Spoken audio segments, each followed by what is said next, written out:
Places, please. Places for the top of Theater Countdown.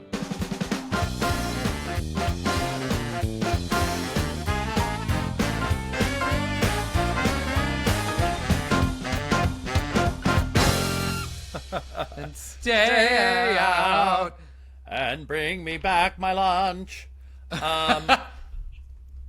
Because that's what we're talking about today, friends. We're talking about lunch. Yes. That's right. The podcast has started. It has. We did it. What is this podcast? This is Theater Countdown Podcast, your favorite razzly-dazzliest theater podcast this side of the Great White Way. I'm your co-host, your Broadway buddy, Ben Cameron, here with my Broadway buddy, Broadway producer, influencer, magic man, Michael Judson Barry. I'm introducing you. Can you believe it? Thank you. You're very good at introducing. You did better than I would have done. I would have been like, and it's me. That other person. And that would have been true. That's true. It wouldn't have been wrong, but yours was just a much. I feel fancier now, so thank you. Oh my gosh. My rates just went up for all the things. Oh, good. Great. Well, let's see. We'll just times your current rate by 10. Oh, it comes out the same. Interesting. Oh, darn. That's weird. Zero. It just came in the same. Yes, here we are. Here we are. How have you been? Do you have any fun tales, stories, adventures, misadventures since I've seen you? So I think I talked about this before, that I saw Suffs. Oh. I saw Suffs on Broadway. Okay, and wonderful. I really loved it. I really, really loved Suffs on Broadway.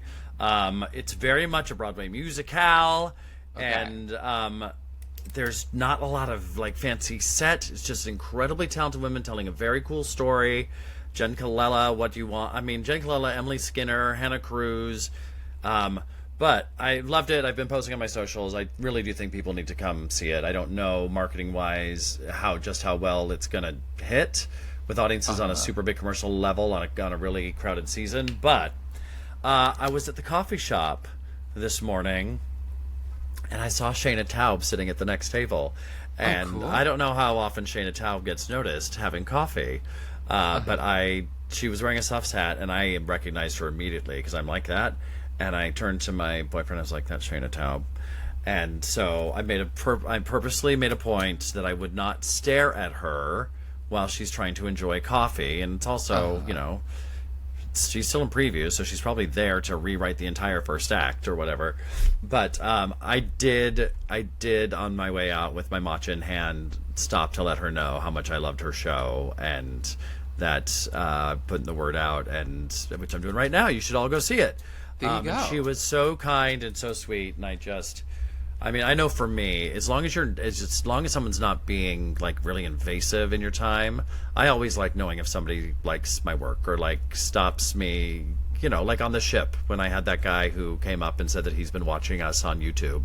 Yeah. And I just love that, as long as it's not, too long and too over the top. So I was like, I'm going to do it. I'm going to tell Shayna Taub while she's having her coffee that we're out here and we're loving it. So great. And who knows how that might have influenced her day, because maybe she was there rewriting Act 1 and she was like, "Oh, I don't know, I'm frustrated." And then you came along and said how much you loved it, and that was just the boost she needed right then, along with the caffeine. But you were the emotional boost that the caffeine just couldn't do, So who knows? Maybe you just saved the show single-handedly. Maybe I'm the emotional caffeine of the theater world.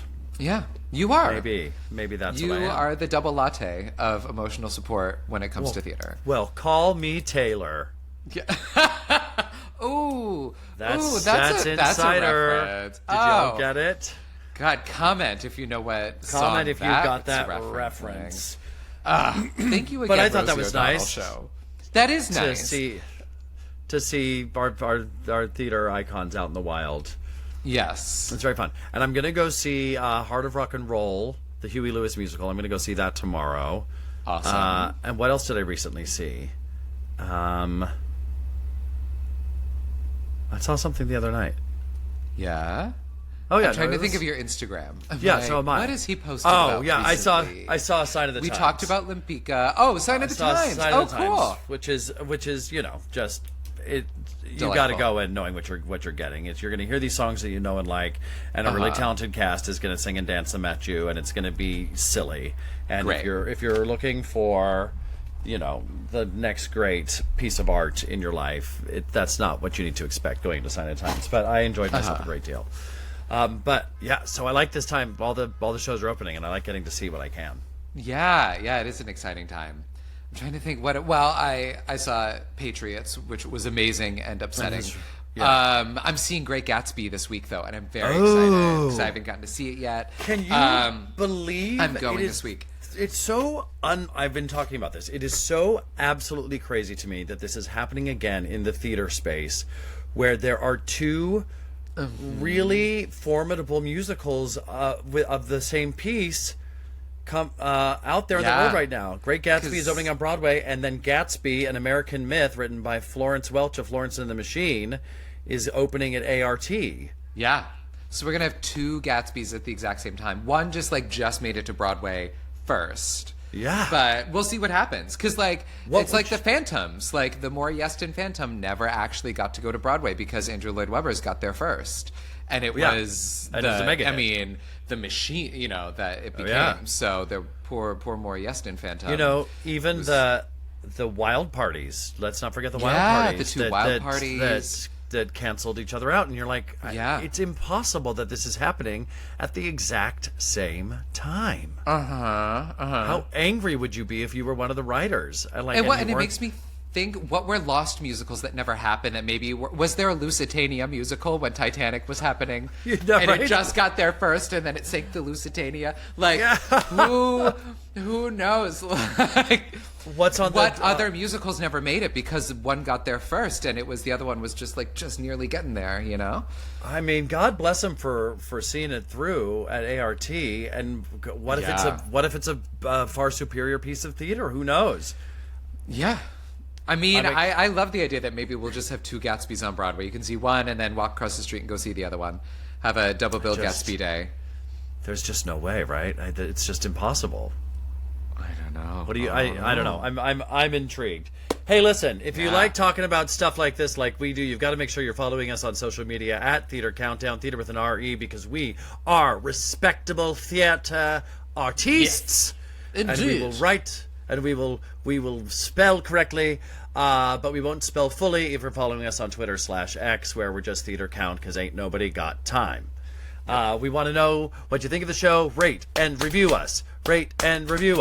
And we'll read your reviews online. Follow us on Patreon. Subscribe to get bonus content. We're ushering people into our secret world. Our secret Facebook world is up and open for business, and people are coming in. So join the fun. It's so cheap that it doesn't even matter. So exactly. It's less than a coffee that you could buy and consume while Ben comes over and tells you how great your show is. See? Exactly. Hey! Amazing. Should we get to our special guest? Yes. We've I've been thinking of nothing but lunch since our last episode, and I need another voice in the park here. Yes. So and this is the perfect guest to have. I've never before have we had a guest so suited for our countdown theme. Do you know what? Michael, my stomach is grumbling. Why? It's time because I'm so hungry. I'm so hungry for some snacks in the form of a picnic. And guess what? Our special guest, as promised, as advertised, as sold in stores, she's here. She is the maven of the picnic playlist. You know her, you love her. Carly Heitner's here. Oh my God. Hi, Carly. Hi. You're so much better than having Tums, me. which is, I thought, what you were going to say you needed, Ben. So, where your stomach was going. I absolutely do need Tums. Yeah. I'll take it. Better than Tums. I'm going to put that in my bio now. That's your new... Better than Tums. You are. Oh my gosh. Picnic playlist, ... Better than Tums. Done. I mean, that's a pull quote if I've ever heard one. Absolutely. Do you know what? My mother, and this is going to just tell you everything you need to know about me and my family dynamic. My mom is the queen of Beano. Do you know what Beano is? Beano is like this little pill you take before you eat something, and it's supposed to stop the gas from happening later on. and my really? mother swears by it. So like you could be at like the Polo Club and like the fanciest restaurant at Le Cirque, and my mom's like, "Does everybody have their Beano?" Before you eat. So Yeah, I mean, she doesn't want anyone to Tums, you know. suffer. I get it. and that's the maternal instinct at play, I suppose, isn't it? Doesn't want us to suffer. Carly, congratulations on your series, Picnic Playlist. It is Yes. so fun. It is so cute. It's such a fresh idea, Love which it. we love. It feels super fun and organic, and it just feels very you. Can you talk to us about how this started for you? Yeah, Yeah. for the two people out there who have not seen don't know. this, Right. take us on a picnic. Yeah. Absolutely. Well, first of all, thank you guys for having me. I'm so excited. I'm such big fans of both of you. So honored to be chatting with you. And that's so kind of you to say. I love Picnic Playlist. I started this last summer. So it hasn't even been a year yet, which is crazy. Yeah. Which is like insane. But before that, I was doing content, just like general content for shows, on Instagram and TikTok. But I always wanted to do a series and have like a more of an intimate moment with people and really talk to them, but also do it in a fun way, because so much of the content that we see is like pretty surface level sometimes. And the type of content that I love, like interview style content, is that of like talk shows when like Jimmy Fallon's like playing games with people and things like that. So that's where a lot of the inspiration came from. And after doing all these red carpets and seeing the way people reacted when I was doing like fun games, like I would do a lot of normal questions and then I would throw one fun thing in there and see like if it worked, and it did. So actually last year at the parade opening night carpet, I asked the cast what their pre-show playlist was. Like, what's a song that you're listening to, a person that you're listening to? And that video did super well. So then I was like, okay, I think I have something here. I love music. Like, I always have my AirPods in. I'm always listening to different music and beyond Broadway music. Like, something quirky about me, I love country music. Who would have The guessed? new Beyonce album? Oh my God, it's like, it's everything to me. Get out Yeah. of here. I'm also a big country fan. So I'm a was big excited country about that fan, but crossover. but can I just say something Country that's fans going unite. Mhm. that's going to get me canceled? I'm like a diehard like Reba McEntire, Trisha Yearwood, Martina McBride. I like the ladies Yeah. because they're telling stories and they're belching their faces off. But I just want to suggest something, and this may get us canceled, and this will be the last Theater Countdown podcast ever. Happens. It's not a country album. It's a Beyonce album that's got some country references in it. It is not country music, right? Let's be honest. Well, that's Okay. the point. She said that. Right. She was like, this isn't Yeah. a country album, it's a Beyonce 100. album. But that's exactly it. So I say this to all the haters out there who are like crucifying her, like this not a country album, blah blah. She was never going to make a classic country album. It would be absolutely ridiculous. It's a is Beyonce her- albve that you could play on your bachelorette in Nashville, is what it is. Exactly. Absolutely. And you could wear, I broke out my cowboy boots that I haven't worn in years, and I've now worn them twice. So And by all means, boot scoot boogie all night long. But let's stop pretending like she made a country album Yes. just because she says that's yeehaw so real. twice. yeah. And Yeah. that's so real. But it's And so she's good. Yeah. Anyway, sorry, we digress. Sorry. So I just you love I listening was- to music. I was living with that by myself, and now we can share it. Thanks. No, Thank you I for think sharing. that It's a safe space. I'm glad you got that off your chest. I thought it was really Thank important. you. But I love country music. And so I love hearing what other music people love, especially Broadway people. My favorite Broadway people, like what do they love beyond Broadway and within Broadway? So that is what inspired, like that parade carpet interview kind of inspired everything else. And then also last spring was when I only moved to the city 2.5 years ago now. And so Welcome. thank you so much. So last spring was only my like second spring or summer in the city. And I really discovered Central Park, Sheep's Meadow, where I just would sit out there and picnic and have a great time with my friends. And I just felt like I was having the best conversations with people and was having the best time. So then when I was trying to figure out I knew I wanted to do a series always. I knew I wanted to transition to that one-on-one kind of interview talk show-esque thing. So when I was trying to figure out what it was, I had the idea to do a picnic basically and do the angle with the music. So I was like, what better way to talk to someone that I love, that people love and want to hear about and hear about their shows than having a picnic together. So bringing a little basket, putting down a blanket, also like doing an interview with some food never hurts. Yeah. Everyone's always like much happier and much more willing to share with like food or like a little drink. And then now we go through their playlist and I want to hear about what they love to listen to, because when I go on a picnic, like someone has a speaker, we're listening to music, and that's very important. And someone is on that cue and making it happen. So that was kind of the whole origin story behind that. That's awesome. You've gotten in some great dressing rooms and had some great guests. What have been the biggest surprises for you? Who has dropped some music that they're totally into that you were like, I did not see that coming? Oh my God. I actually think that a lot of the guests, I don't see what they're going to say coming, because I honestly know everyone has such different tastes and I have no idea. Like my favorite question to ask is like, what's your get ready with me song? Like, what are you listening to in the dressing room before? Because that's what you're really vibing to at the moment. And it's normally not Broadway because you're about to go do a show. So you're probably not listening to like, a Broadway show. Surprising. Jeremy Jordan. I was talked about gonna a lot say of rock music. And I was like, okay. Some like early 2000s, 90s music. And I don't know what I was expecting from him, but that was really exciting for me. Well, after you had to explain to Jeremy Jordan what a Get Ready With Me song is, which is adorable that he had no idea. I feel like that was his most sort of like dad moment I've ever seen.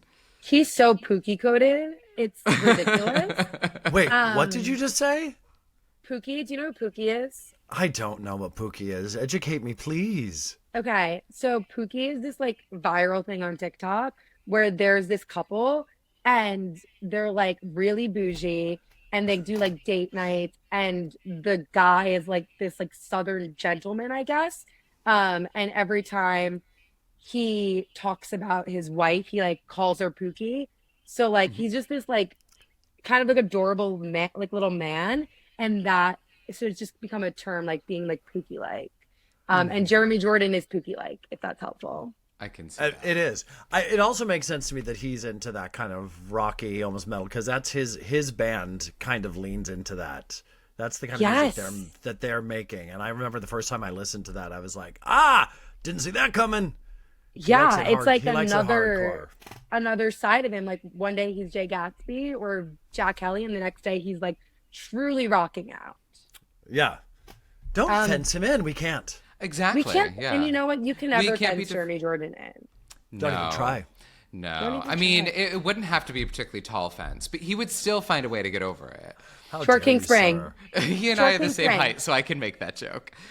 Short King Spring. Yes. And also, what you were saying before about Jeremy Jordan, when he said, like, what's a Get Ready With Me song, that's something that I have leaned into, but also tried to dial back depending on the guest, because I'm very Gen Z, the way I speak, like everything. And I'm like, oh, some of these people are like not, and I can't just like talk the way that I normally talk and be like, what's your, he's like, what does that mean? But those are such fun moments when you have to like translate for them, where you're like, okay, this is what this means. Yeah. Like us boomers. Jeremy was also my first guest that I had on. So he was the first one to do it, which is like insane. That's amazing. Yeah. Last summer. And it was actually during a press day. So like a bunch of the different press outlets had different time slots to come. So I had like a certain time slot. When I showed up, he was like, it was on the stage at Little Shop at the West Side Theater, but he was not there yet. He was like backstage somewhere. So I like set up my blanket. Keep in mind, he's my first guest. Like no one's seen it. No one knows what this is. No one, whatever. I set up my blanket. I set up my basket with my little cupcakes. And I'm sitting on the floor, set up like in my dress. And he walks out and he's just like, I have this like romantic picnic set up for him. Like, all day. He's been doing normal press. He was like, what's happening? But he was so game. and so fun and so great, and I'm so grateful. But it was He crazy. must have been so delighted by I was that. going to say, Like, what a something great different. way to break up his press junket Yeah. day. He's like, I can sit on especially the you gave him floor and snacks eat. and drinks. Like, forget it. Exactly. Carly, how do you pick the snacks? Are the snacks Okay. specific to the guest? Great question. The first time when I did with Jeremy, honestly, Jeremy, like, thank God for him because I did all the kinks with him. Like, I just learned so much. I just brought like random cupcakes. But starting after that, it's a combination of like if there's something that aligns with the show. So like for Alex Brightman, Shark is Broken partnered with like a candy company, and they had a massive gummy shark. So I brought that, and it was like the size of my head, if not bigger. Honestly, looked disgusting. But like I was like, you know what? Like I'll bring that. That's like so fun. And so I brought that for Alex, and we literally both took a bite, and it was just like insane. So a combination of like things that relate to the show. For the cottage, we like had some scones and like biscuits and things. And then if I can't think of anything for the show or it doesn't make sense, I'll just normally ask the guests. I'll be like, "Hey, what's your favorite snack?" And I'll bring them something they like. I find you can't go wrong, and don't, feel free to throw this in the boomer trash, but I find everyone, no matter what they say, enjoys some Kentucky Fried Chicken out of a bucket. And especially if they have to sing later on. That'll grease your cords up so good. I mean, Raising Cane's, like, let's get this going. Let's get some Wait. canes on the blanket. Is there one now? There's one now in Midtown, isn't there? On 44th. Yeah. Yes. You're like, how do you not know this? On 44th well, and Broadway. Right I'm next to trying the to- Hayes Theater. I'm trying to prove myself to the Gen Z queen here. I'm trying to like get in good. It's like, I know Oh my God, that. you're excelling right now. Thank you so much. It feels good to excel. Yeah, I'm sure. A+. All right, let's take this picnic to the next level. I think it's time, and we always like to bring our guests into our sick, demented world of games, Carly. And today's game is sicker and more demented than we could have ever imagined. But there was a game that we used to play in school where you would go on a picnic you would decide who you were going on a picnic with, and we have to go round robin around, and say what we're going to bring to the picnic. So let's say we're going to the Broadway picnic. And we together are going to set up the perfect playlist from A to Z. So we'll go round robin, and each of us has to offer up the next track on the playlist. And you can use a cast album, or you can use a show tune, or get creative with it if you're feeling stuck. Does that make sense? And is That's this like we're going in an alphabetical thing, or is there? That's like, exactly right. It's okay, alphabetical. so we're going A through Z. Oh gosh. Yes, I absolutely. can't imagine I'm going to be good at this, but I'm so excited to do it. Do you know what? None of us are never going to be know. good at it. Yeah. That's the fun. And that's like the biggest thing when I do these interviews right. is people are like, what, like a little stump sometimes. And then they're like, what would you say? And I'm like, I have no idea. I'm asking you. You're like, there's a reason I'm on this side of the picnic blanket. Of the picnic table. I'm going to have to answer today, but I'm excited. I'm ready. All right, Okay. so we're skipping into Sheep's Meadow. It's the big Broadway picnic. We've got to set up a playlist. And I think we should start listening to Anything You Can Do, I Can Do Better. Okay. Should I go next or do you want to go, Michael? Ooh, Michael, you go next.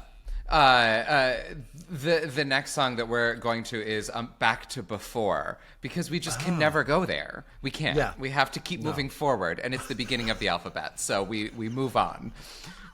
Love it. I'm going on a picnic, and I'm going to listen to Carrie the Musical is what I'm going to Yes, you are. I'm going on the Broadway picnic, and I'm going to listen to Don't Rain on My Parade. Oh, thank God.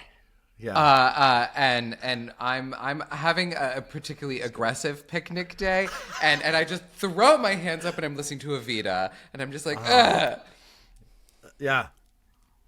I'm Am I going doing on a this right? picnic. I'm just listening. Yeah. doing great. And, Okay. and I'm going on a picnic. I'm going to listen to the whole Funny Girl album Yes, you on top of Don't Rain on My Parade.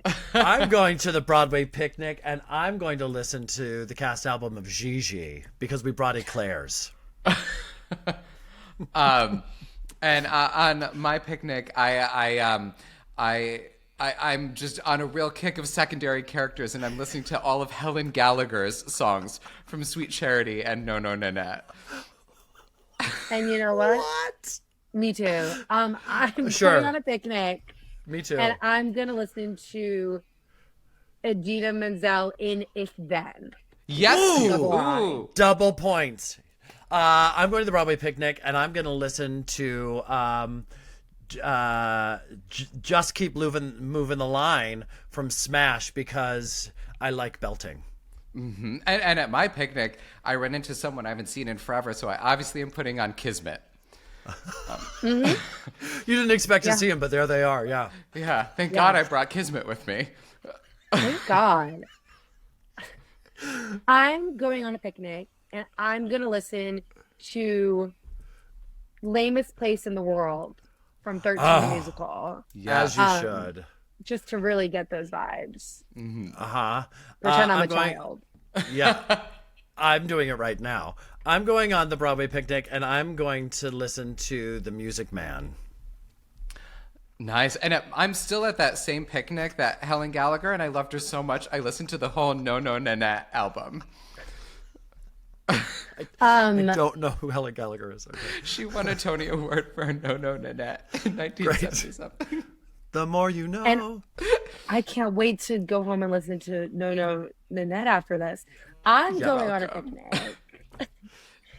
And I'm going to listen to and do full choreo for Oh My God, You Guys. Yes. Oh, I want to be Yes. at the next picnic over and listen and watch that whole thing. Yeah. I'm going to play every part as well. Yeah. As well, you should. Yeah. I'm enjoying the picnic, and I'm enjoying being here with all of these people who need people. So much fun here at our picnic, which makes Yeah, there's a lot of Barbara Which Streisand. that scans, yeah. I'm at this particular picnic, I'm switching over to a movie musical album and listening to Queen Latifah in Chicago. Oh, fine. Yeah. Mm-hmm.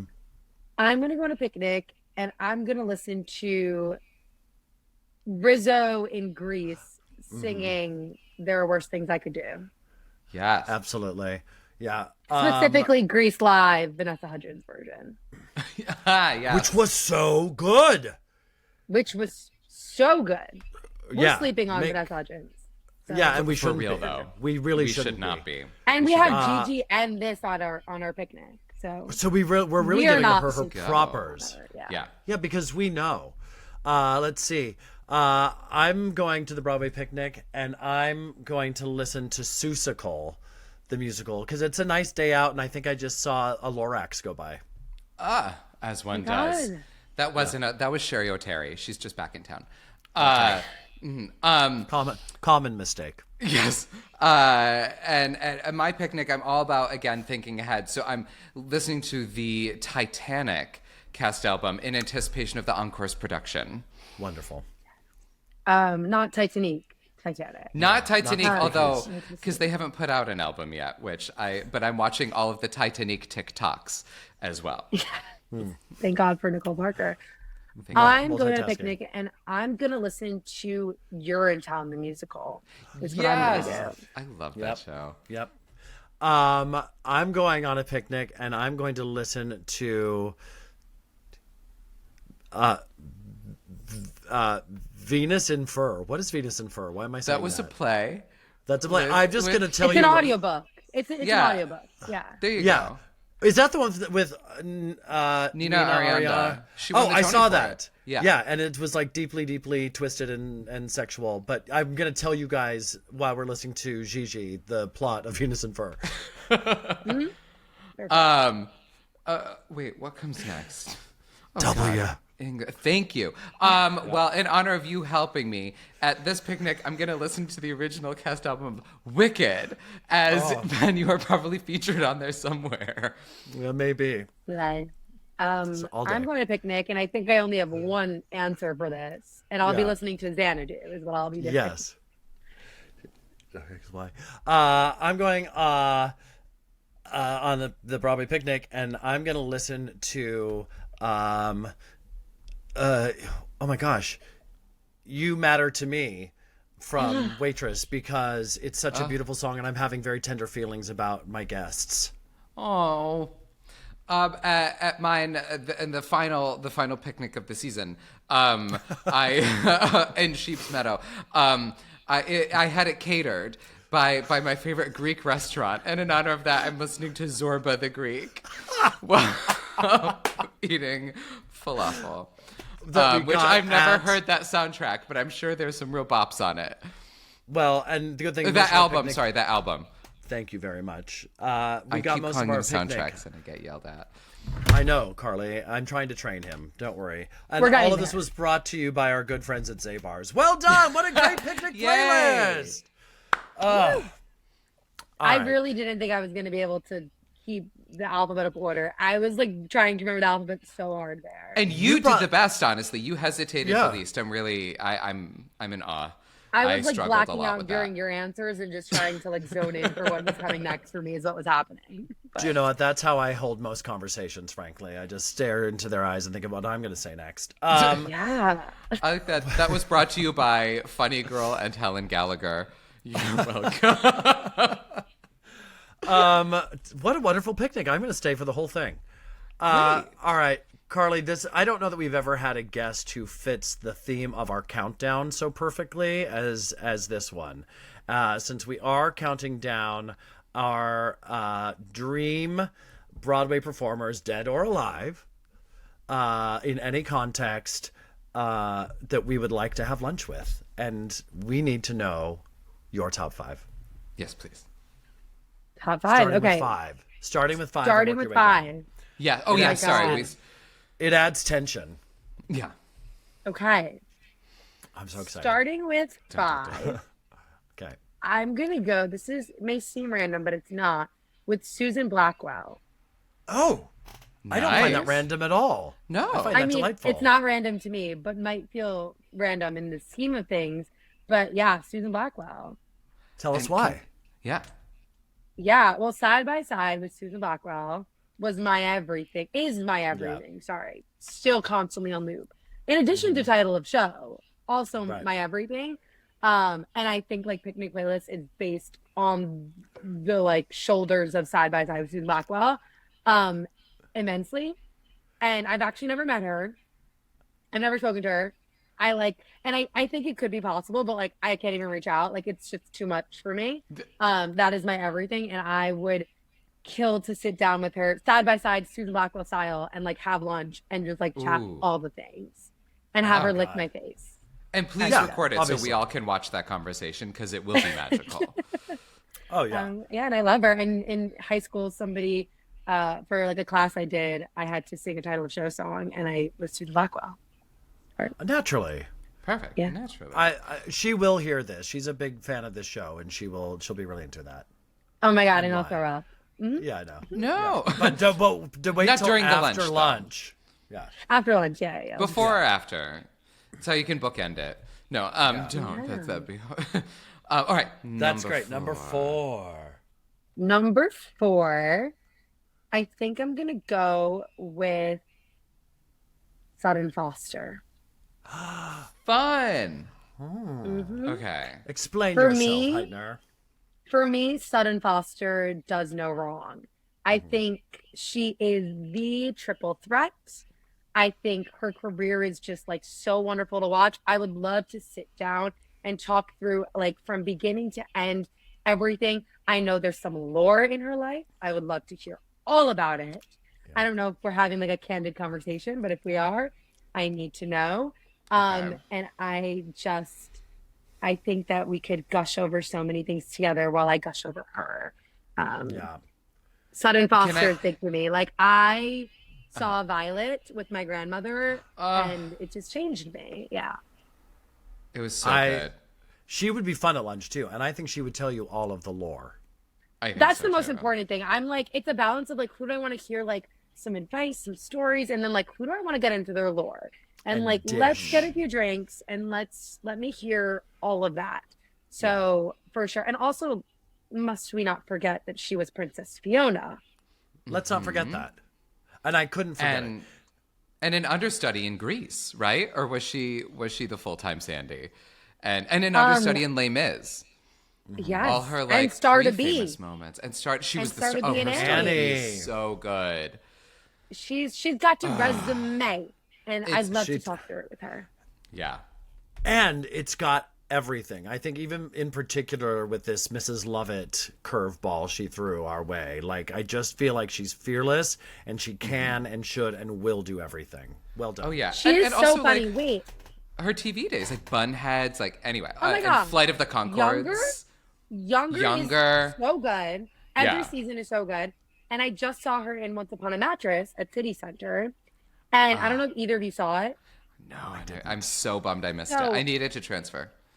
It needs to transfer because it was so good. And there's one point where she's like at the top of like a stack of 20 mattresses and just like flailing herself all over this bed. And it like feels like she could fall off at any moment. And my friend next to me was like, look at this. And I was like, she's not falling. She's Sutton Foster. I have no doubt in my mind that woman will stay on there. She will bend her body in any way off of that bed and she's not going to fall. I wasn't worried for a second. She won't fall. No. She's Sutton Foster. I'm gonna She's think Sutton that Foster. all the She time can't now. fall. No. She can't fall. When I see her walking down the street, I won't be concerned anymore. I'm gonna be like, she's Sutton Foster. She won't fall. Was there some cross promotion that was missed there with the mattresses? Isn't there like a Foster's and Sealy mattress company? Am I making this up? Maybe there There's was a definitely moment for some Sealy. cross promotion. There's But- something, right? Yeah. Is there a Foster's and something that's a mattress company? Somebody look into this. All right, number 3. Number 3. I'm a Oh, number lunatic. 3. Okay, number 3 is my Elphaba lunch. So Ooh. I would love to have a lunch with all of the Elphabas who've ever That is a played. big lunch. Last I hope Supper you're style. reserving it now because you're gonna have to get a big Yeah, table. yeah. We're doing a prefix, Last Supper style, Okay. with all the Elphabas. If you asked me to pick like 4, and I had to do smaller, I would go Idina, obviously, Lindsay Mendez, Vosk, and Manny Gonzalez. Oh yeah. Ooh. So those are the 4 that need to be at the lunch, but I would also love to have just like every Elphaba there. I mean, dream. Can I tell you that? Like- I'm going to tell you that at some point, 2 glasses of rosé into that big conversation, things are going to get dark. I guarantee it. I guarantee that's gonna get that's what dark you about want. by the time And I'm you okay get, with that. Once you get I to the feel like- risotto. Yeah. Right. When we get to the result, I feel like Susan Blackwell is like more like advice and light and fun, sudden, right? Like we're getting some lore, we're getting whatever. And Elphaba maybe is a moment for our trauma. Yeah, absolutely. Exactly. Also, this just in, it is the mattress company is Stearns and Foster, so they really There could we have go. done it. We got Okay. that. Well, All right. pray for a transfer. Here we go. All right. 2. Moving Number right 2. along. Number 2, and like some people may call me basic, but you know, my brand is my brand and I love what I love. And number 2 is Lin-Manuel Miranda. Sure. That's not basic Sure. at all. He's brilliant. Because obviously, like, first of all, In the Heights is just my favorite thing. In addition to like Rent is also one of my favorite things. So I think we could talk about Jonathan Larson for a long period of time. And nobody's more eloquent and interesting and talented to me than Lynn. So I would love to have lunch with Lynn. And I bet he's picking up the check at the end. I just have this feeling about him. And I you know hope what? so. If someone will pay for my lunch, I'll come anytime. Done and dusted, man. I'm in.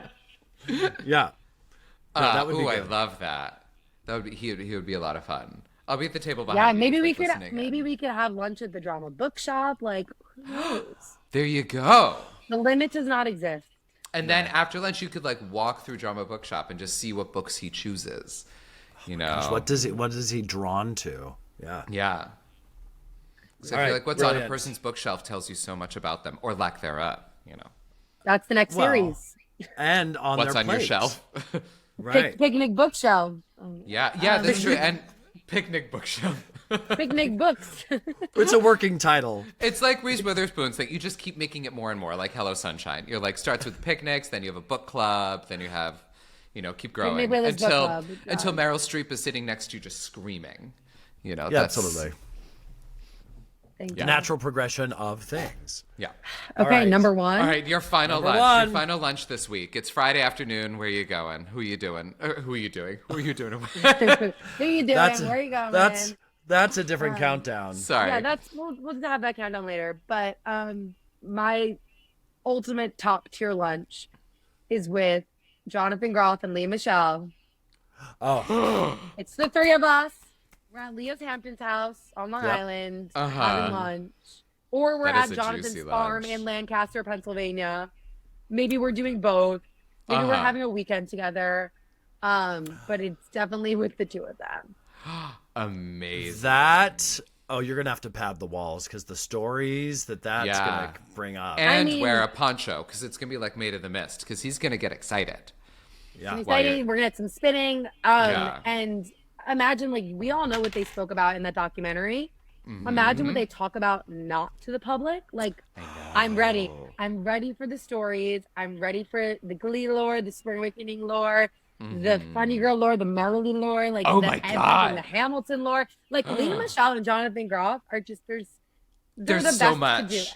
Yeah. And Yeah, they're like that's best true. friends. So like I feel like I would fit right in with like that friendship. And like it wouldn't even feel like any sort of it would just feel natural. Totally. I could also like Leah can bring her family, like Ever can come, the new baby, like Perfect. you know, Uncle Jonathan's there, like Aunt Carly, it'll be perfect. Auntie Oh my Carly. God. Yeah. Oh my God, this would be the first of many lunches. I could see this being one, and then you're like, we're doing this every month. Like every Then third it Friday, becomes- we do this. An exclusive club. Yeah. So and I'll pick up the bill. I'll do whatever I need. If You're they like, I'm if they bringing the let brie, you don't do worry. that, if they let you do that, then I'm worried about them. Carly, those are excellent choices. I love that. And you're an excellent person, an excellent friend, and everyone needs to be watching what you do because you are a light and a gem and a shiny gem light. Thank you so much. That's so Yeah. kind. And I feel the exact same way about you both. This was so fun. Thank you. All right, well, Thank tell you the so people much. where they can continue to follow and Yes. catch up on everything you're producing and everything, all the series, all of it. Because you wear so Yeah, many hats. so- So Oh my Tell us about all of God. them. So many hats. It's just piling. It's like the mattresses and once upon a mattress. yes. You can follow me at Carly Heitner or at Picnic Playlist everywhere. Instagram, TikTok, YouTube Shorts, Threads. No, I haven't used Threads yet. But yeah. Well, you've got Great. some standards, for God's sake. We can't just be all jumping on threads because they told us to. Exactly. Excellent. Well, thank you so much, Carly. And we are going to now talk about our top 5 lists. Oh, my God, can you believe perfect. it? Yeah. Thank you so much, my friend. Yes. Thank Thank you. you. You're the Keep best. up It's the so good nice work. to like finally get to meet you.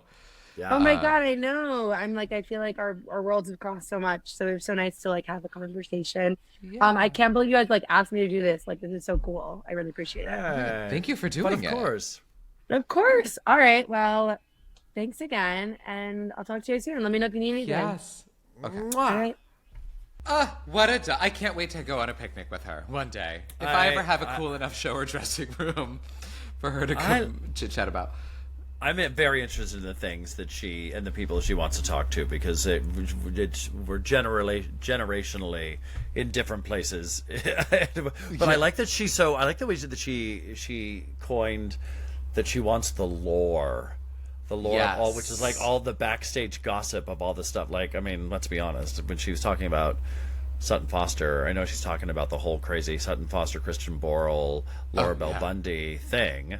Yeah. That we like to pretend like we're above, but I want Carly to call me after the lunch. Yeah. Oh, 1,000%. And Do let me a know. quick like, what did she say? Yeah. I mean, anyways. Well, shall we continue on with our? Let's our do a lunches? red hot recap of our Oh, top that's right. 10 through 6, and then we're gonna hit you with our Great. top 5. Shall I go? I'll go. Great. My number 10 and go with me on this because was absolutely an actor in the theater, is William Shakespeare, because I want to know how much of his stuff he actually wrote. Number 9, James Earl Jones, who I think was a trailblazing godfather of black theater and has a Broadway theater named after him, for God's sake. And you all just know him as Darth Vader, and it's time we paid attention. The original Driving Miss Daisy, get into it on stage. My number 8, Meryl Streep. I don't have to say anything about that because obviously Meryl Streep. Number 7, B. Arthur, because, I mean, it's B. Arthur. And my number 6, Alan Cumming, who I do actually know and have kikied with a little bit, but I need to have lunch at 3 a.m. after cleansing my palate of my lunch of cigarettes that I had with B. Arthur. I was going to say, I love that you and B. Arthur just went out for cigarettes. Well, we ate cigarettes. You ate them, and maybe with a little bit of gravy. We're not sure. What do you flambe cigarettes? That seems like... Anyway. It seems like what you would do. Seems right. Yes. Okay. My top 10. 10, Mary Wicks. The person who you didn't even know you were a fan of, but you are. And she was in literally everything. I'm going to say can't stop thinking 200 about that. movies and 80 Broadway shows. The woman did not stop working. She didn't have a day off for 65 years.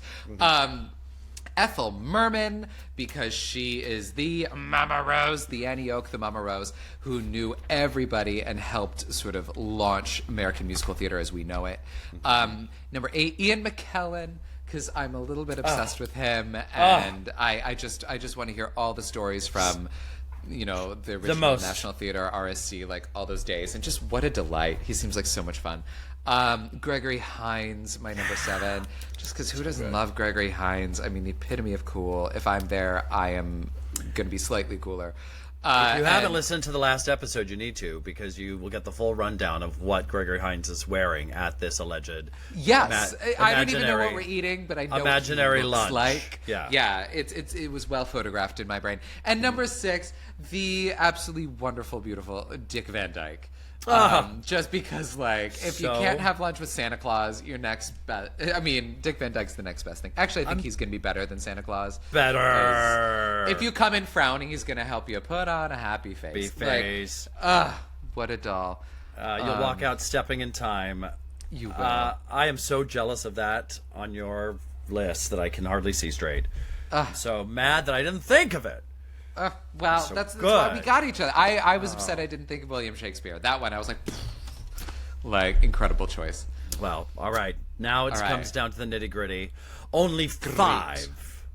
1 zillion actors living and dead stand before us. Only 5 will get to come to imaginary pretend lunches with Michael and myself. Yes. Look Let's out, find Glass out. House Tavern. Yeah. Look out. Look out, risotto balls all over town. Here we come. Hold your hats, Tova Felcha. So I don't know why. She was the last person I met at Glass House Tavern. That's okay. why That'll be she it. popped into my head. She was lovely. Tiny. I was going to say, should I jump in? Because I feel like mine is a springboard from my number 6. Go for it. So my number 6, as I said, was Dick Van Dyke. My number 5 is Cheetah Rivera. Who famously did Bye Bye Birdie with Dick Van Dyke. I love Cheetah. I never got to meet Cheetah Rivera, but everyone I know who has come in contact with her, I know somebody who was her dresser on Edwin Drood. I know a lot of people who have worked with her, been around her, who only said that she was one of the nicest people they have ever met. And talk about someone who also just never stopped working. And worked on some really iconic productions. And then just, I remember Jason Alexander talking about when he did a show with her. He was in The Rink with Liza Minnelli. When Liza would call out and half the audience would leave. They were there to see. And those were the performances that Cheetah would get the cast together and be like, we're going to put on the best show possible because these people who stayed want to see the show. And and everything you hear about her work ethic. I just think she just...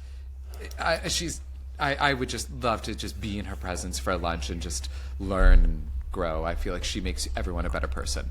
I'm intrigued by what you said about the work ethic, because she really did kind of have it and spoke of it very freely to kind of the younger generation of working actors coming up, and how in her mind there was a seemingly seeming lack of discipline that she had always held to a very high standard in doing the hard work and being ultra professional, and she talked about that a lot, and I think it would be really interesting to watch her talk about it with spinach in her teeth. Yeah, and also what her early day, she performed like on the Ed Sullivan Show when she was super young and was such like a trailblazer in so many ways. And it's yeah, I mean that clip. Yeah, I would definitely like enjoy that YouTuber. Yeah. Like go watch that now. Her hair is so tall in that clip. So it does not move. Not move. I mean, she could be in the famous New York earthquake, and you know what's not shaking? Cheetah Rivera's hair. But she did so many things that I think a lot of people don't even know about. And when you talk Merlin. She's from Merlin. Yeah, so and from that generation, like the Gwen Verdons who didn't believe in marking, who went full out every single time, but also the fact that she was then so kind and so nice and like never let the business, it sounds like never let the business get to her. Yeah. And worked up to her dying day. I mean, Literally, truly, literally. And what would you eat with her? What do you guys have? Oh, what am I eating with Cheetah? To me, also, she feels again like just such a class act. I don't know, but something light. It's light. I already said an Iswa salad. What are we doing? I don't know. Maybe like a beet salad. She seems like someone who would appreciate good digestion. Yeah, absolutely. It's important if you're a dancer. If I learned anything in a dancer's life, it's that gut health is essential. It's key. This is going to make no sense to anyone, but I used to think this was the funniest idea that I was like, I don't know how we create this character, but Cheetos brand snacks, Cheetos that they get your fingers all Cheetos. yellow. Yeah. I love a Cheeto. Are you a puffy or a crunchy Cheeto guy? Ooh, crunchy, but I love both. Yeah, but crunchy all the way. Yeah. You monsters who just like a puffy. How ridiculous.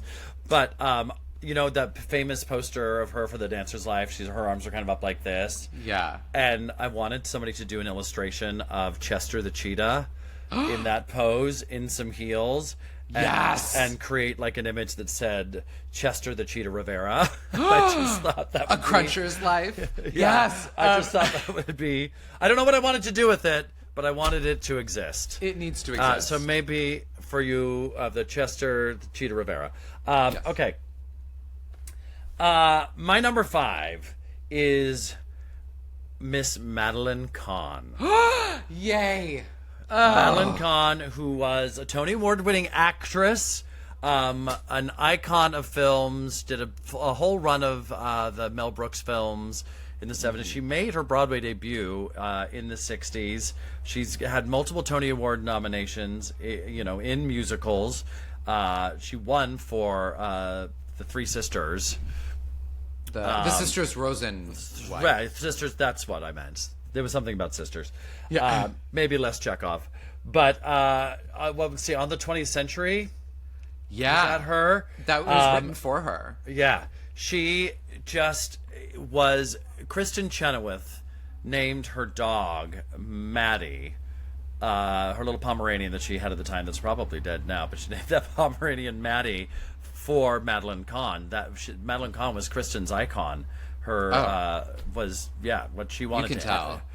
What she wanted to emulate. And anytime you get a clip, there's that famous clip from Carnegie Hall of Madeline Kahn doing "Not Getting Married Today," and it's so good. And she's just this weird comic genius. And she was an opera singer. She sang. She was trained in opera and sang at like an opera restaurant when she was going through school and. She's just so quirky and, existed in a time before we could really dig into all of our idols' personal lives because of the internet. So I'd be very curious to know. And also worked always. She died at 57. She was young when she was doing, she was on a show. It's insane. What was she on? Cosby. She was on a sitcom. Cosby, yeah.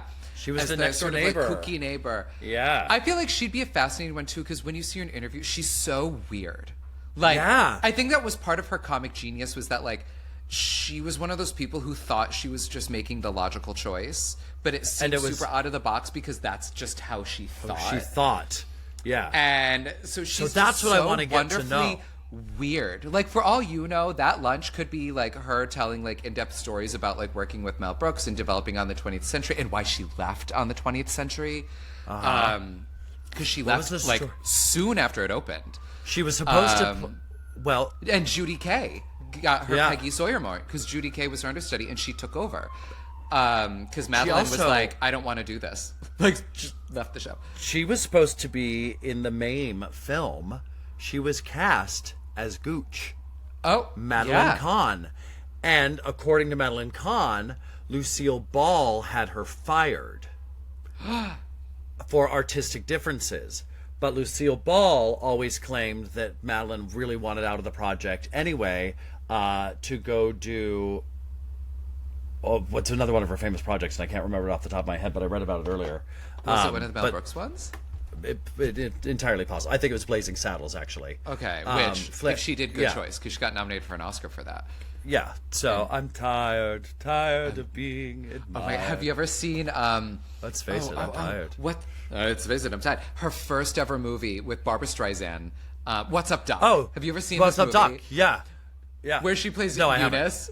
And it's young baby Madeline Kahn, and she is so funny. Like, the whole movie is very funny. You know, like Barbara Streisand looking at her being like, there's a person named Eunice. But Madeline Kahn is you can see it's like, she's doing that weird, like, I talk in my head voice thing. Yeah, Like, yeah. oh, it's so good. And of course, if you still don't know who we're talking about, Mrs. White in the Clue film, flames, flames on the side of my face, burning, breathless, heaving breaths. I hated her so much. And then her descant for He's a Jolly Good Fellow that she sings. It's just Quietly soaring over all of them. it's But, like, unbelievable. I even need down- lunch with her. Yeah, I was gonna say all that to say it'll be like either chit chatting or her just being like sitting in the bathtub, do, which she did on the Rosie O'Donnell show. I don't know if you've ever seen that clip. She randomly just like sings this song about like sitting in a bathtub, and it's so weird. And you're just like, who is this woman? Why is this woman? I know, think and her Vanilla Ice Cream, YouTube that. Like, she's just a brilliant YouTube rabbit hole of Yeah. her singing. I just think it'd be fascinating to know what that brain does. And I think we eat corn dogs. I suggested anyway, Great. and see what she Great. thinks about that.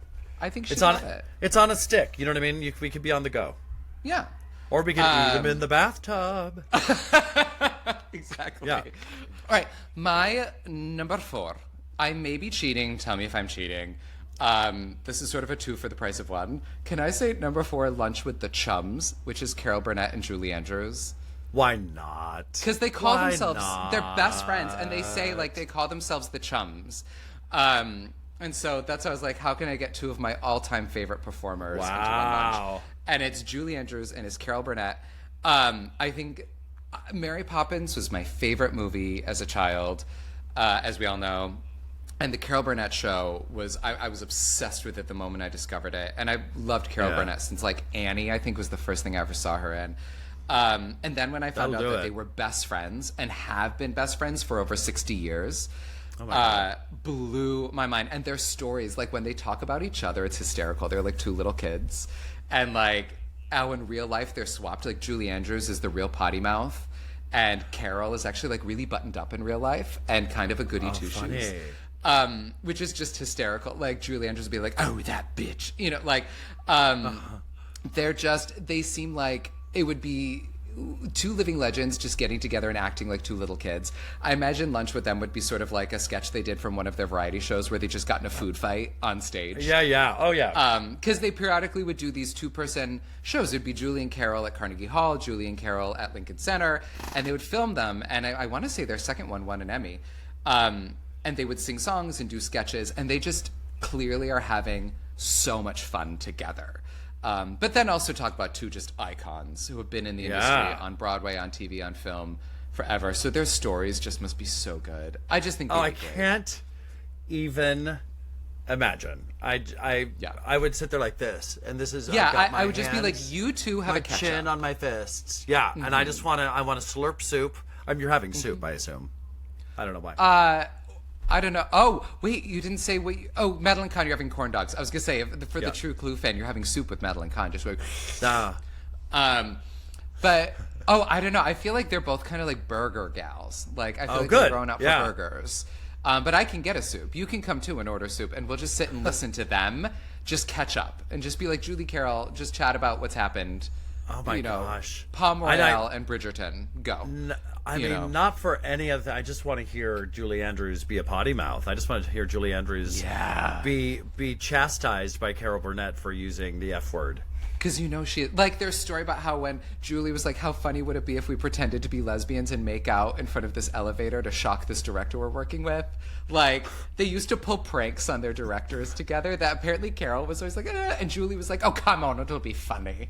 Like, she's such like the instigator, but then Carol, like, that's why I think it would just be such fun. So yeah. And then to hear their stories just must be unbelievable. So that's my number 4, the Chums. Well done. That's a value meal, is what you got. Yeah. Right there. My number 4 is I'm taking a play from your book, Juddy, and I need to know all the inside scoop from Gwen Verdon. I need to know I need to know what was really all Gwen's idea. What did she really suffer through? How angry was she? How resilient was she? I bet she has some horror stories about Bob Fosse that we will never know the true level of depravity.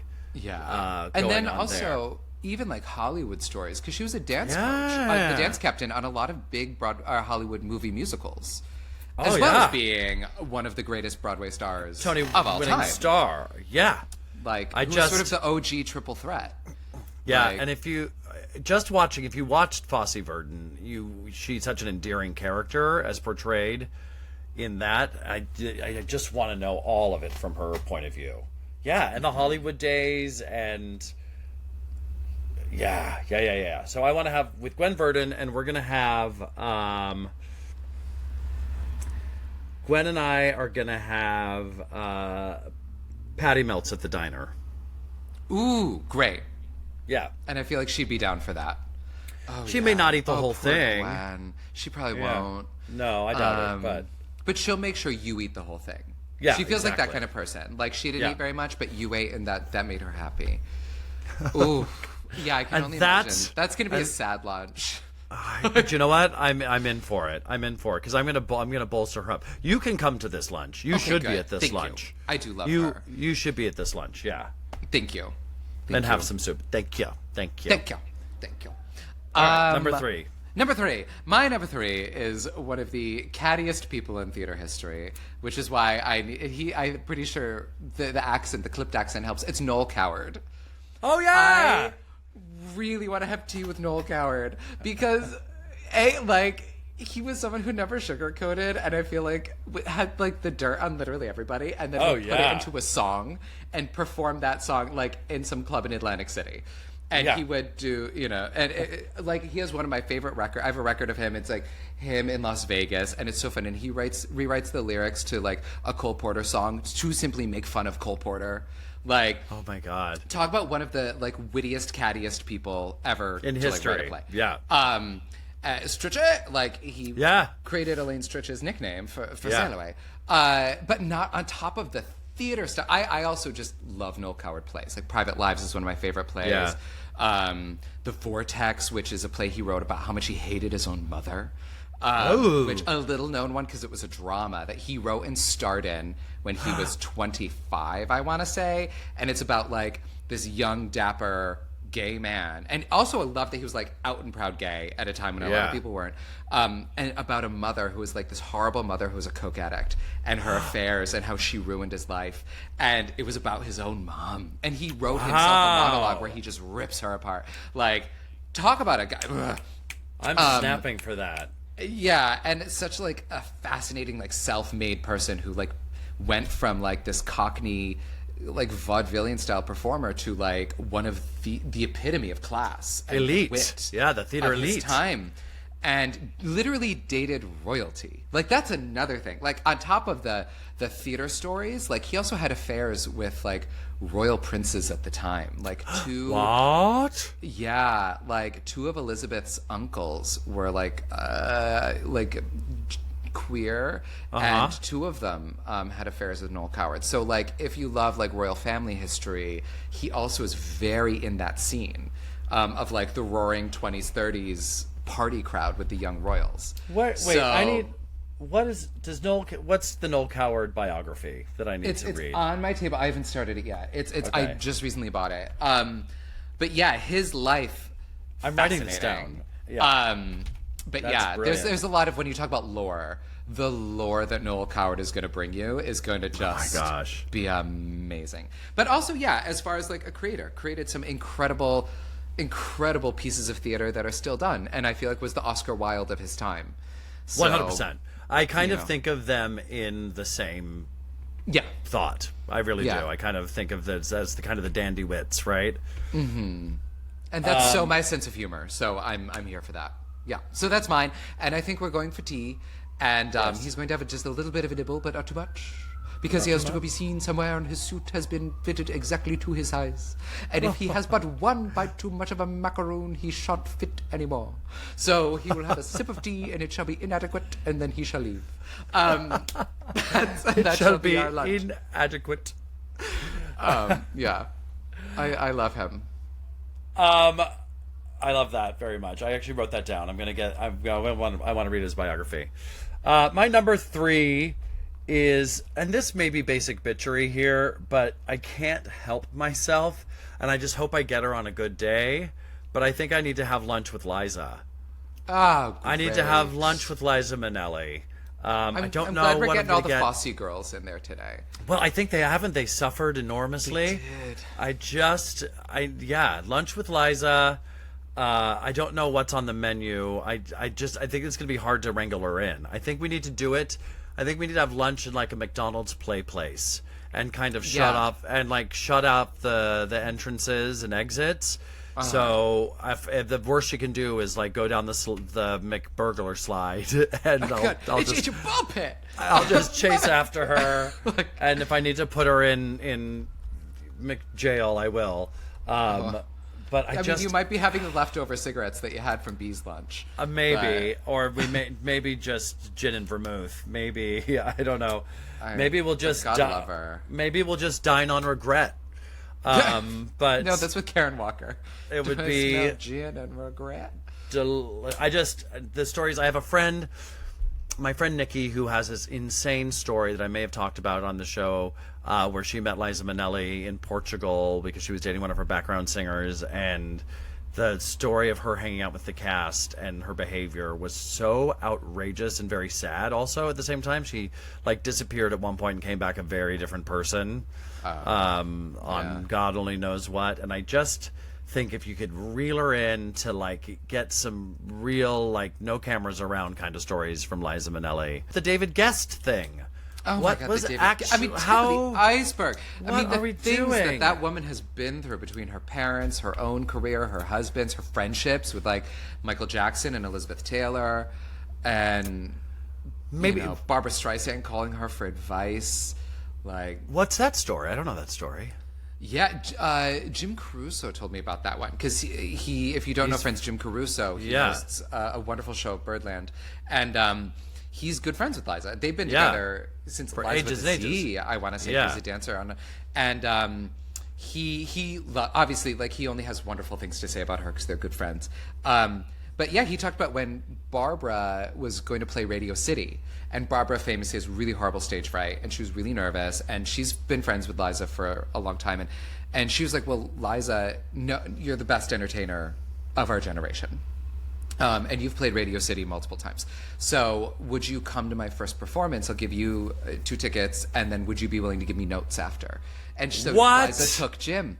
And he was like, it was just amazing because she got us like 6th row center to the first performance, and Liza sat there and very carefully like watched like everything, and really took it in.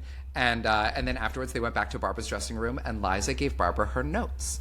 on what she thought worked, what she thought didn't, the moments that were good, that weren't, like down to like the lights, the orchestrations, like because Liza just she knows how to put together Show a show. business. And Yeah. Barbara was Barbara was like, oh my God, thank you. Like was very receptive to Liza's thoughts. And then they all went out to dinner with Donna Karan and a sitting senator afterwards and talked about politics. And he was like, I was just sitting here with Donna Karan, Barbara Streisand, Liza Minnelli, and Senator so-and-so talking about the State of the Union. And it was just an amazing night. Well, I bet that But they had some very strong opinions. If I know Barbara Streisand in politics. yeah. But I've heard that Liza also is another one who's just lovely, who's just nice, you know. What I hear is she's just like a fragile little bird. She's a fragile little girl inside, always with this giant bravado around her, and I think that makes her fascinating. Yeah. And I agree that she's one of the greatest entertainers ever. Of course, I follow a couple Liza accounts on the old Instagram, so I get a daily dose of Liza in action, which I find to be helpful. Yeah. Oh, great. What do you oh no, you said you're going to McDonald's and Well, I think that's just to trap her, and then maybe Okay. it's lollipops with Liza. Maybe we're just having lollipops with Liza for lunch. I love that. Who doesn't love some alliteration? I think I could get her to suck on a lollipop. I think so. Yeah. I can get most anybody. Yeah, Just like that. You'll find Just out how like many that. licks it takes Oldie Liza timesy. to get to the center of the Tootsie Roll Pop. yeah, absolutely. And that's really what I want to know. That's really show business. Who's your number two? My number two. Another cat. I think we're into like the cattiness of it all. The stories. Tallulah Bankhead. Oh, wowie, wow. Another, I mean, not a musical theater gal, but Tallulah Bankhead. At a moment probably done by more drag queens in the 80s than probably closely rivaled by her big rival, Betty Davis. So if you don't know Tallulah Bankhead, she was basically Betty Davis of Broadway. She did a lot of Broadway shows, and most of her hits Betty Davis did the film version of, like Jezebel, Dark Victory, Little Foxes. Tallulah was just like a wild party gal of her time, too. Yeah. She was openly pansexual. She was unapologetic about drinking and doing drugs and partying. And I think part of the reason that Hollywood often she didn't cross over to Hollywood was she made too many people angry. But she was like a big Broadway darling, and was just this mega personality. And, just, I think, a fascinating person. Like, she roasted herself the way, who am I thinking of? Who did the wonderful Mae West? Was sort of like that too, where she she had a quote where she's like, I'm as pure as driven slush, you know. Yeah. And had affairs with everyone. Yeah. Men, women, literally everybody. So that would be a fascinating lunch, just because you know she would tell you, because she was telling everybody at the time. She'd be at the papers and she'd be like, yes, darling, I spent the night with Claudette Colbert, and then I woke up and I said, move over, Clark Gable's on his way. And then I got out just in time. I had a double scotch and went to do a Broadway show. B. Arthur was my understudy, and I told her, darling, you won't get anywhere, and it's not your fault. You have the talent, you just don't have the bone structure. That's a true story. She told B. Arthur understudied her in a play. And one day, you know, B talks about when Tallulah stepped on stage and it would just be the applause would be deafening, you know, and B. Arthur was like, that is a star. To me, Tallulah Bankhead was the epitome of a star. And she was like, one day I went up to her after and I was like, how does it feel? You know, what is that feeling to be loved like that from an audience? And Tallulah was like, I know you're going to ask me, how does it feel? And it feels divine, darling. And I know you want to know because you will never feel it. And it's not your fault. It's not about talent. You have the talent. It's about bone structure. Oh my God. And apparently B was like, that's what I said. I was like, I'm going to make it and I'm going to prove you wrong. And she did. But yeah, Tallulah, like, if you want to see her in a great film, she did a movie Lifeboat, with a Hitchcock film where she is fantastic in. But yeah, just such a fascinating figure. And if you want, just Google Tallulah Bankhead quotes. Her quotes are just magical. She was so unfiltered. And even she had a great guest spot on I Love Lucy, when Lucy and her get into this amazing fight, which is just magical. But yeah, anyway, Tallulah Bankhead, I would just love to go out with her. I think similarly to your B lunch, I think our lunch would just be a double scotch and cigarettes. Yeah. And that would be it. Right before she goes in to do a matinee. Of course. Double scotch and she's got to go and she's on. Yeah. While you were talking, I looked up to little Bankhead on Wikipedia just to get a look at the bone structure, and the bone structure is there. The bone structure is structuring without question. Yeah. This is my number 2. I don't think it'll happen in my life, but I do think it would be just delightful. And it's the basic bitch answer, but I just think it seems to me the kindest, most thoughtful person who wants to hear your story and lift you up in our industry is, I'm going to go have lunch with Lin-Manuel Miranda. And nice. And it's just going to be great. And Carly and I can do it at the same time if we need to. I was going to say, yeah, his dance over. card is stacked. Yeah. And I think it always will be. But I just get pure good human vibes from him, and I think rather than want to hear the stories, I think it would be really interesting to talk to him and hear what his point of view, how he keeps his head on his shoulders straight, because he seems to me to have it. That's what I want to know from him. And we're having I don't know, whatever. It's in the Heights. We're somewhere in the Heights. You're going to a cool like hole in the wall place that he just loves. Yeah, sure. Yeah. Yeah. So that's all I'll say about it. I just think he just seems like the greatest human, and I would like to have lunch with him. So Lin-Manuel Miranda, take that, Carly Heidner. I love that. Please, I will crash that lunch in a heartbeat. He does seem absolutely delightful. No, he'll wear delightful. a little hoodie. He always. Oh wears my God. a hoodie. He'll wear a hoodie. We know what he's wearing. He's so adorable. No. Okay, so then that's my number 1. What is it? Okay, Out of this the is where I'm cheating. zillions of living and dead. If you let me, I know, and if in case we know his theme, all of mine are like old because I'm such a history nerd and Broadway and Hollywood history nerd. I want to hear those stories. Do you know what I ran into to Dan Stone on the street the other day? Oh, and my producing buddy. Yeah, and we were talking about you, and we were just talking about how your love for all the oldsy timesy things, and how, and I was like, it's just it's the perfect POV to do this show with. Thanks. So go forth with confidence. We're talking about you behind your back. Oh, thank you. I mean, I am inside. I am an 83-year-old British woman. And speaking of, for once, I'm going to pick people who are in fact alive. But again, and I'm going to cheat. If you let me have the chums, Carol and Julie, then maybe you'll let me have Tea with the Dames. The Dames, okay.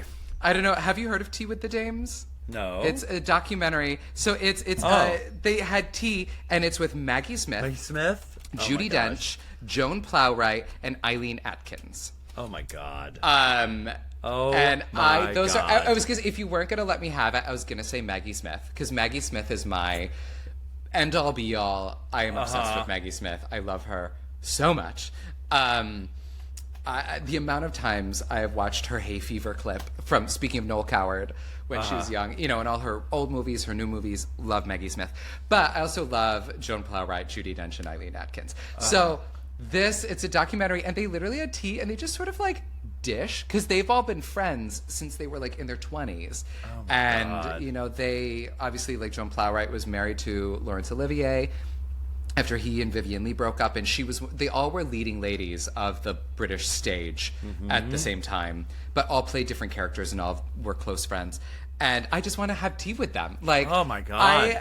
They're so funny. Like, their stories are so good, and they've all done everything.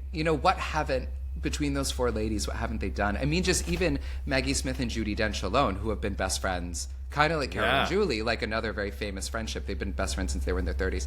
And like at one point somebody's like, the interviewer's like, talking to me about Antony and Cleopatra, and they're all like, oh, I won't talk about Antony and Cleopatra. Don't make me do it. And they're like, oh, Jude, you're the only one brave enough to actually play Cleopatra. And she's like, well, she has to be beautiful. And I don't know. And Maggie was like, well, I did it, but I did it in Canada where nobody would see it. They're just so funny, and I just love them so much. And I love tea, and I love finger sandwiches. So I want Tea with the Dames Part 2, Tea with the Dames and Michael Berry. That would be my dream. Oh my God, that's done. We'll produce it, and by we I mean Danny. Thank you. Danny, he's on it. That when I was talking about this, my boyfriend was like, he was like, well, you've got to throw Judi Dench in there, right? And so of course I had her on my list, but I'm glad you put her in the count. She made it. She made it, but I mean, Maggie Smith. I've been seeing a lot of pictures of young Maggie Smith lately that have just kind of somehow the algorithm thinks that I need to see them. Like her, what's the one where she's in the red polka dots? Is that the Hay Fever that you're talking about? What is that? No, that was another. That was an Agatha Christie movie that she did. Okay. She's great in that. She's No, the stunning. Hay Fever one. It was a stage. She did Hay Fever on stage. Noel Coward directed the production, and they filmed a scene for it as like a promo, like that aired on TV. And it is so funny. But oh my god, I mean, prime of Miss Jean Brodie. She was like Kate Blanchett. Like before Kate Blanchett, there was Maggie Smith. You know, where she was like young and beautiful, but like sharp, you know. Yeah. This is making me want to do like movie marathons of all of these old Z Times Z actresses that you're having lunch with. But even like So that I can stage keep up. things. Like she did. There's a great clip from the Tony Awards when she won her Tony for Lettuce and Lovage. Go watch it. Like it is back when they used to play clips from plays too at the Tony Awards, not just musicals. And her Tony winning turn in Lettuce and Lovage it makes me wish I could go back and see a lot of the stage versions of a lot of these. So thank God for the YouTubes. So we can see beyond All just of the films. We can see Tallulah plays. Bankhead movies that were stolen by Bette Davis. Yes. All right, here we are. Number one. Number one. Wait, before you do your number one, where should we do another Yes? shout out? Follow us, like us, review us, join our Patreon, Theater Count on all the socials. You know what to do. You know what to do. You'll have the best time. We're worth You can have it. tea You're with worth us. it. Yes. Yes. And we'll spill the tea that we have. We Ouch, shall. it's hot. Ooh. Mine's a little tepid, but you know. Well, you've been here to tea for a while now. I have. I've had a Judy's- lot of tea today. Not also gotta stay regular. Gut health is important. It is. Cheetah reminds us. Bring us All home. right, my number one is Carol Channing. And what a gal. I just have never thought of Carol Channing as an actual human. She is such a caricature of a caricature of a caricature of a caricature. Undeniably talented, but I think there's such a mystery about Carol Channing somehow for me. Like, how did Carol Channing manage to appear to the world to be about 95 years old for about 65 years? Yeah. I don't know how she did that while still playing Dolly. The fact that she came around and like remarried her like childhood sweetheart in her very, very late golden years. Seen it all, been it all, but is not really an accessible person. She's not really a person to me. So I need to have lunch with her to find out what the person is behind the Channing of it Behind the all. wigs. And why did she never do an ad for Kleenex? Because she looks like a box of them. Like, She does, yeah. Why did she never, like... She but was yeah, the it's first like, is Super it an Bowl act, halftime or show. is it... Yeah. Yeah. And, like, was that an act, or was that really who she was? Like... I don't know. Is the voice put on? Like, would you get with her and she'd be like, oh, yeah, sure, whatever. Yeah, whatever. Yeah. Right? Like, who knows? But at lunch, I would like to find out. And this is the last thing I'll say before we sign off for the day. And to answer the question that's been on everyone's mind since the dawn of time, we would eat corn. Have a great night, everybody. And that's showbiz, kid. My whole list revolved around that. Yeah. The whole list revolved around that moment. Yes. It all built to that.